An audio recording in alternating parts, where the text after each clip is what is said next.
A Matriz Divina, de Greg Braden. Áudio 11. Parte 2. A ponte entre imaginação e a realidade.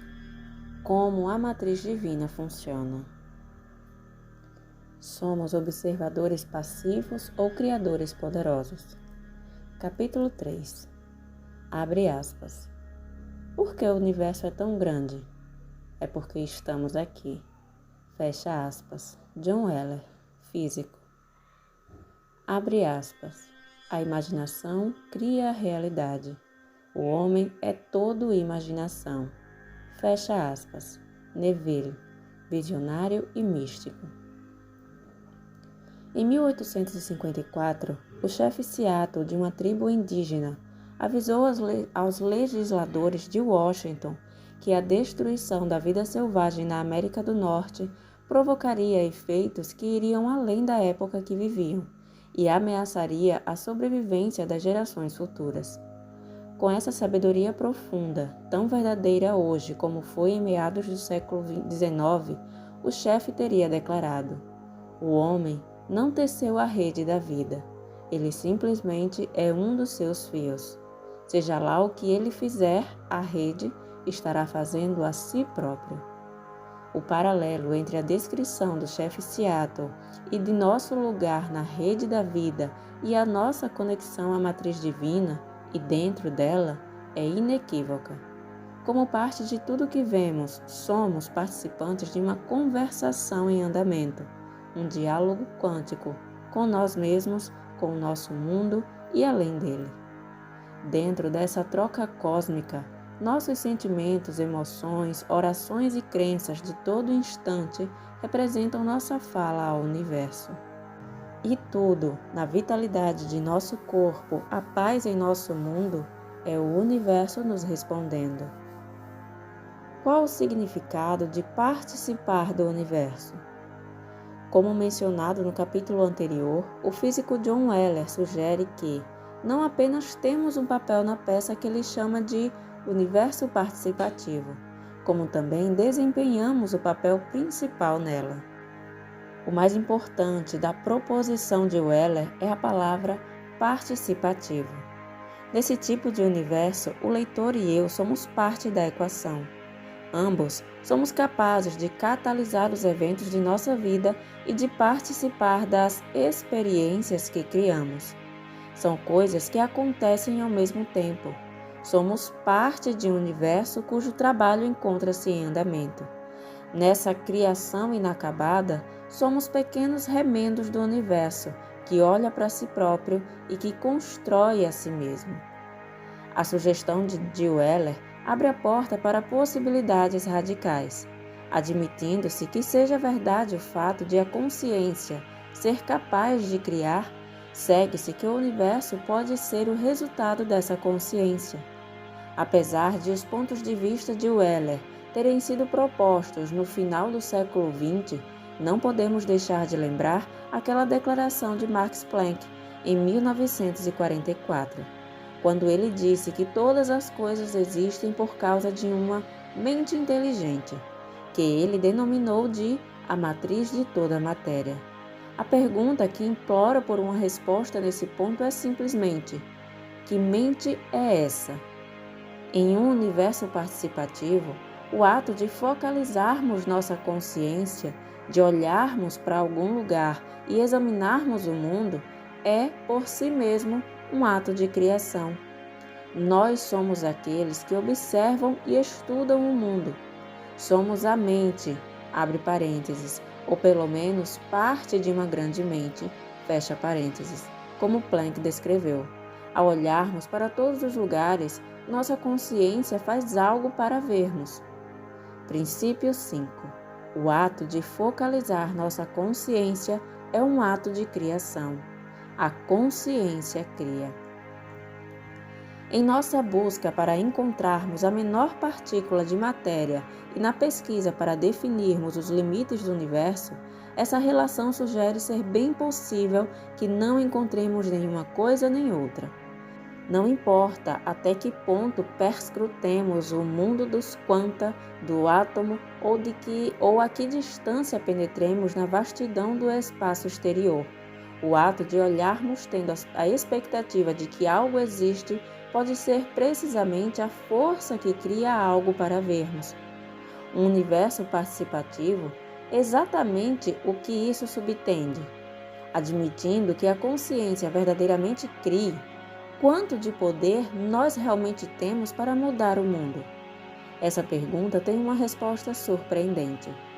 O visionário do século XX de Barbados, conhecido simplesmente pelo nome de Neville, talvez tenha sido quem melhor descreveu nossa capacidade de tornar sonhos em realidade e de fazer a imaginação influir na vida.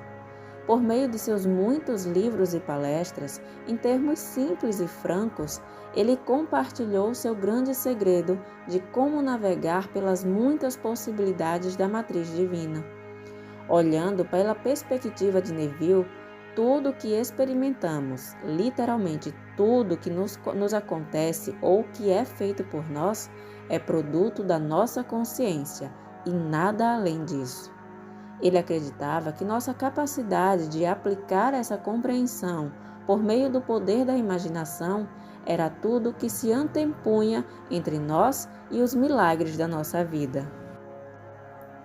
Assim como a matriz divina fornece o invólucro para o universo, Neville sugere ser impossível que qualquer coisa aconteça fora dos limites da consciência. No entanto, é fácil pensarmos de outra maneira. Logo depois dos atos terroristas de 11 de setembro em Nova York e em Washington, o que todos começaram a se perguntar foi: por que eles fizeram isso conosco? E o que nós fizemos a eles? Vivemos durante uma época da história em que é muito fácil ver o mundo em termos de eles e nós, e de nos surpreendermos com os fatos das coisas ruins acontecerem às pessoas boas. Caso realmente exista um único campo de energia interligando tudo no mundo, e se a divina matriz funcionar como as evidências indicam que ela funciona, não se poderia falar em com eles e conosco, somente o nós caberia ser dito. Desde os temíveis e odiados chefes de Estado, até as pessoas de outros países que tocaram nosso coração e inspiraram nosso amor, estamos todos interligados do modo mais íntimo que se possa imaginar. Pelo campo da consciência, a incubadora de nossa realidade com a qual, juntos, podemos criar a cura ou a dor, a paz ou a guerra. Isso poderia muito bem ser a consequência mais difícil que nos mostra a nova ciência. Poderia também ser a origem da nossa sobrevivência, da nossa cura mais completa. O trabalho de Neville nos lembra que talvez o maior de todos os erros, na maneira como vemos o mundo, seja ficar considerando as razões externas dos altos e baixos da vida. Ainda que certamente existam causas e efeitos que podem levar aos acontecimentos de cada dia, eles parecem se originar de uma época e de um lugar que aparentam estar completamente desconectados do momento presente. Neville compartilha o ponto crucial do maior mistério referente ao nosso relacionamento com o mundo no qual vivemos. Abre aspas. A principal ilusão do homem é sua convicção de que existem outras causas além do seu próprio estado de consciência. Fecha aspas. O que isso afinal significa? É a questão prática que surge naturalmente quando falamos em viver em um universo participativo. Quando inquirimos quanto poder realmente temos para operar mudanças na nossa vida e no mundo, a resposta é simples e encontra-se a seguir. Princípio 6. Temos o poder necessário para fazer todas as mudanças que quisermos. Essa capacidade fica disponível para nós dependendo de onde colocamos nosso foco e de que forma usamos o poder da nossa consciência. Em seu livro, Neville nos oferece um exemplo depois do outro de histórias de caso que demonstram, sem sombra de dúvida, como precisamente isso funciona. Retive na memória uma das mais pungentes dessas histórias durante anos. Era sobre um homem na casa dos 20 anos que havia recebido um diagnóstico de rara doença cardíaca, que seus médicos acreditavam ser fatal. Casado e com 2 filhos pequenos, era admirado por todos os que conheciam e tinha todas as razões do mundo para tirar partido de uma vida longa e saudável. Quando pediram a Neville para vê-lo, o homem já havia perdido peso assustadoramente e estava reduzido praticamente a pele e ossos. Estava tão fraco que até mesmo conversar lhe impunha um sacrifício, mas apesar disso, concordou em simplesmente escutar e assentir com a cabeça enquanto ouvisse as crenças que Neville compartilharia com ele. Da perspectiva de nossa participação em um universo quântico e envolvente, somente poderia haver uma solução para o problema: uma mudança na atitude e na consciência. Pensando nisso, Neville pediu ao homem para experimentar se sentir como se já estivesse curado. Como o poeta William Blake sugeriu, existe uma linha muito fina entre imaginação e realidade. O homem é todo imaginação. Assim como o físico David Bohm disse que este mundo seria uma projeção de eventos em um reino mais profundo da realidade. Blake continua: tudo o que vemos, embora pareça ser do exterior, é do interior, e está na nossa imaginação, da qual este mundo mortal nada mais é que uma sombra. Pelo poder de nos concentrarmos conscientemente nas coisas que criamos no imaginário, damos-lhes um pequeno empurrão que as faz cruzarem a barreira do irreal para o real. Em uma única sentença, Neville explica como forneceu as palavras que ajudariam seu novo amigo a cumprir essa nova maneira de pensar. Abre aspas. Sugeri que imaginasse o rosto do doutor, exprimindo estupefação incrédula ao vê-lo recuperado, contra tudo o que seria razoável, dos últimos estágios de uma doença incurável, que ele o visse reexaminando seu exame e ouvindo-o dizer repetidas vezes: é um milagre, fecha aspas. Bem, acho que o leitor pode adivinhar por que conto essa história. O camarada ficou melhor. Meses mais tarde, o visionário recebeu uma carta contando que o jovem tinha verdadeiramente se recuperado de forma milagrosa. Neville mais tarde o encontrou e descobriu que ele estava vivendo bem e desfrutando de perfeita saúde com a família. O segredo, o homem revelou, era bem mais simples do que apenas cultivar o desejo de ter boa saúde. Desde o dia que se encontraram, ele tinha vivido com base na hipótese de já estar bem e perfeitamente curado. E encontramos aqui então o segredo de impulsionar nossos desejos íntimos do estado de imaginação à realidade da nossa vida no dia a dia.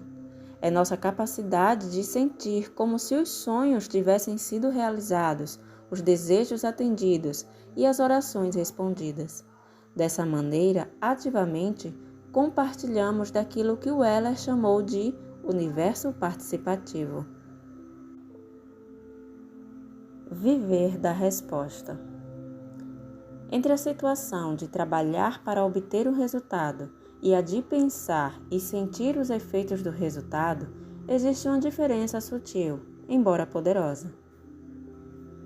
Quando trabalhamos para a obtenção de alguma coisa, encetamos uma jornada sem fim e sem retorno.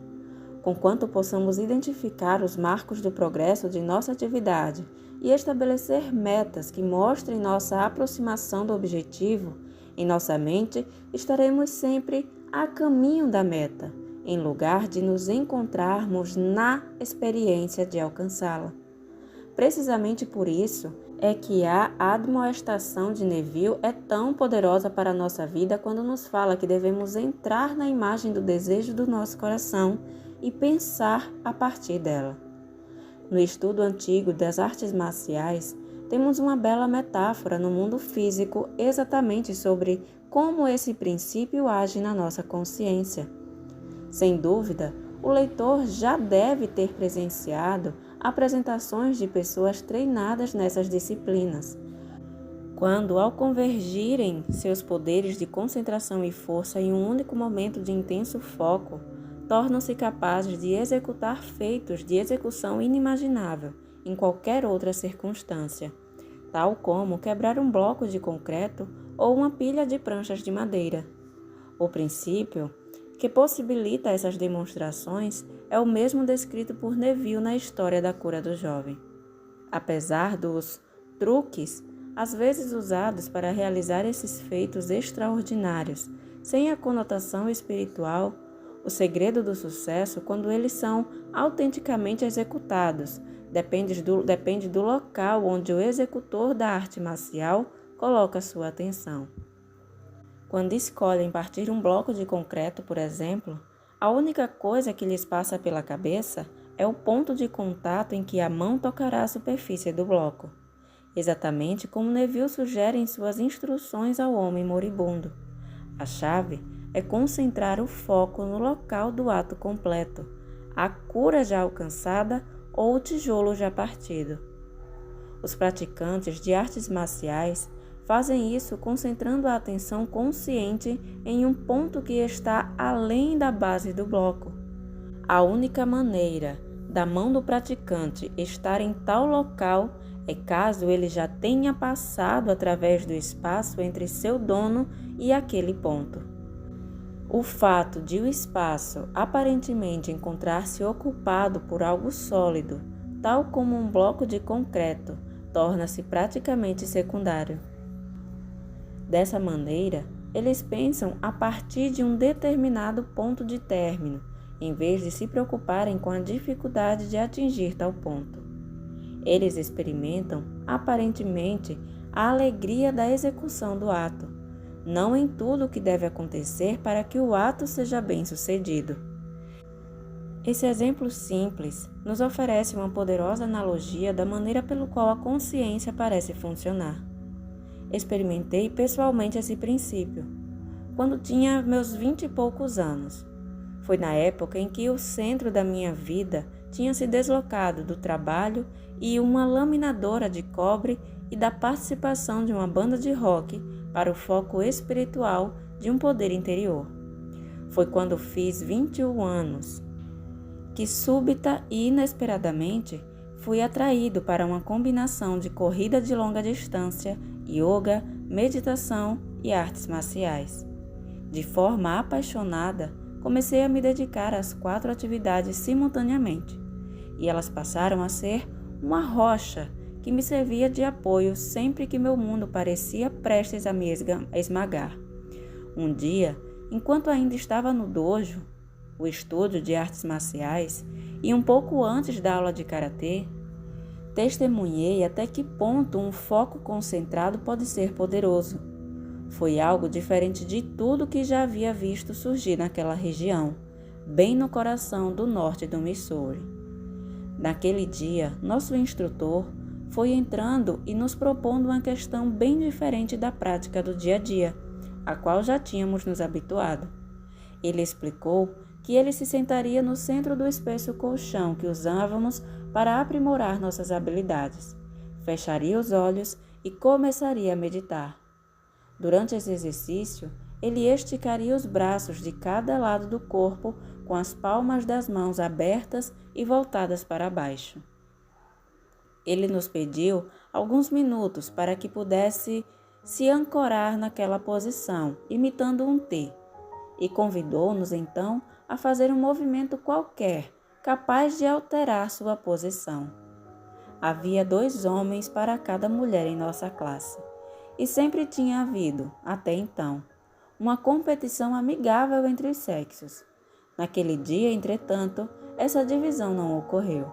Sentamo-nos juntos, imóveis e silenciosos perto do instrutor. Ficamos olhando enquanto ele simplesmente caminhou para o centro do colchão, sentou-se com as pernas cruzadas, fechou os olhos, estendeu os braços e mudou o padrão da respiração. Lembro-me de que estava fascinado, observando atentamente seu tórax subir e descer cada vez mais lentamente com a respiração, até que ficou difícil afirmar se ele estava respirando ou não. Nós então nos entreolhamos em assentimento mútuo e nos aproximamos com a intenção de tirá-lo do lugar. Pensando inicialmente que seria fácil, somente alguns tentaram. Empurramos seus braços e pernas em diferentes direções, sem conseguir sucesso absolutamente nenhum. Surpreendidos com a inutilidade dos esforços, mudamos de estratégia e resolvemos agarrá-lo apenas por um dos lados para usar nosso peso combinado e forçá-lo na direção oposta. Nem mesmo assim tivemos sucesso. Nem ao menos conseguimos mexer seus braços ou os dedos da mão. Depois de algum tempo, ele respirou fundo, abriu os olhos e, com aquele bom humor que havíamos aprendido a respeitar, perguntou: "O que aconteceu? Como é possível que eu ainda esteja sentado aqui?" E depois de uma boa risada que relaxou as tensões, ele passou a nos explicar, encarando-nos com seu olhar penetrante e habitual, o que tínhamos acabado de presenciar. Quando fechei os olhos, ele disse: "Tive uma visão que era como um sonho, e esse sonho tornou-se a minha realidade. Imaginei duas montanhas, uma de um lado de meu corpo e a outra do outro lado, enquanto eu mesmo ficava no chão entre os picos. Enquanto falava, imediatamente mentalizei a imagem na minha mente e senti que ele, de algum modo, nos imbuía com uma experiência direta de sua visão. Preso a cada um dos meus braços, ele continuou, vi uma corrente que me prendia ao topo de cada montanha. Enquanto as correntes estivessem lá, eu estava ligado às montanhas de uma maneira que não poderia ser alterada por nada."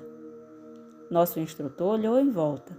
Viu o fascínio que suas palavras provocavam em nosso rosto. Com um largo sorriso, ele concluiu: "Nem mesmo uma classe cheia de meus melhores alunos poderia mudar meus sonhos."